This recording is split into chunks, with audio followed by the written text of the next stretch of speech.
Hello guys, നമ്മളെ squad അപ്ഗ്രേഡിങ്ങിൻ്റെ second പാർട്ടാണ്. First part കാണാത്തവരുണ്ടെങ്കിൽ നമ്മൾ ചാനൽ അപ്ലോഡ് ചെയ്തിട്ടുണ്ട്, ഒന്ന് പോയിട്ടൊന്ന് കണ്ടിട്ട് വരിക.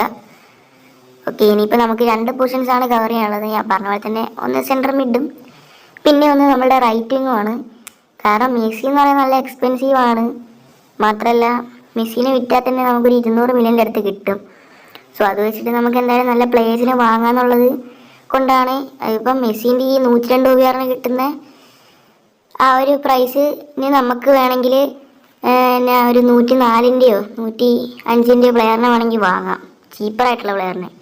പക്ഷെ എന്നാലും ഒരു ആവറേജ് പ്ലെയറിനെ അല്ലെങ്കിൽ ഒരു കിടിലൻ പ്ലെയറിനെ ആയിരിക്കും നമ്മൾ വാങ്ങുക നമ്മൾ സ്ക്വാഡിലോട്ട്. ആൾക്കാർ സെൻട്രൽ മിഡിനെ വാങ്ങാൻ വെച്ചിരിക്കുകയാണ്. സോ നമുക്ക് നോക്കാം. ഇപ്പം എന്തായാലും തീരുമാനിച്ചിരിക്കുന്നത് റൈറ്റ് കാർഡിനെ വാങ്ങാൻ തന്നെയാണ്. സോ നമുക്ക് എന്തായാലും റൈറ്റ് കാർഡിനെ വാങ്ങാം. 135 മില്യൺ കൊടുത്താണ് വാങ്ങുന്നത്. സോ വാങ്ങിയിട്ടുണ്ട്. ഓക്കെ, നമുക്ക് നേരെ സ്കോഡിലോട്ട് ഇടാം റൈറ്റ് കാർഡിനെ.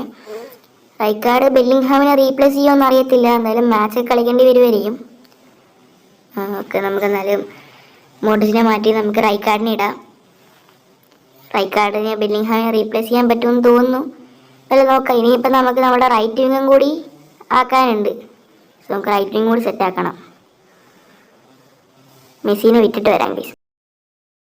ഇപ്പോൾ നമ്മൾ മെസ്സിനെ വിറ്റിട്ടുണ്ട്. ഏകദേശം ഇപ്പം നമ്മുടെ അടുത്തുള്ളത് 300 മില്യൺ ആണ്.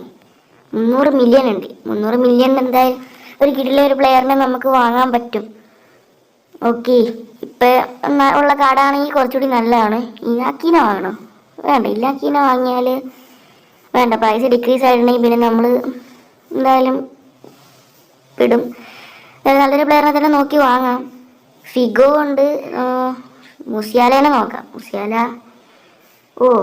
മുസിയാലയും കുറച്ച് പൈസയാണ്. എമാലിനൊന്നും വാങ്ങാൻ പറ്റില്ല. എമാലിനെ വാങ്ങിയിട്ടുണ്ടെങ്കിൽ നമ്മളത് ഒറ്റ പൈസ ബാക്കി ഉണ്ടാവില്ല. ഫിഗോനെ വാങ്ങുന്നതാണ് കുറച്ചുകൂടി നല്ലതെന്ന് തോന്നുന്നു. കാരണം ഫിഗോ കിടിലൻ പ്ലെയറാണ്. അപ്പോൾ നമുക്ക് ഫിഗോനെ തന്നെ വാങ്ങാം. 174 കൊടുക്കണം. കുഴപ്പമില്ല, എന്നാലും ഒരു കിടിലൻ പ്ലെയർ ഇരിക്കട്ടെ. റാഷ്ഫോർഡിനെ വാങ്ങിയാണ്, അതുകൊണ്ട് ഫിഗോനെ വാങ്ങുന്നതിന് ഒരു തെറ്റുമില്ല. അല്ല, നമുക്ക് ഫിഗോനെയും കൂടി വാങ്ങാം, നമ്മളെ സ്കോഡിലിടാം.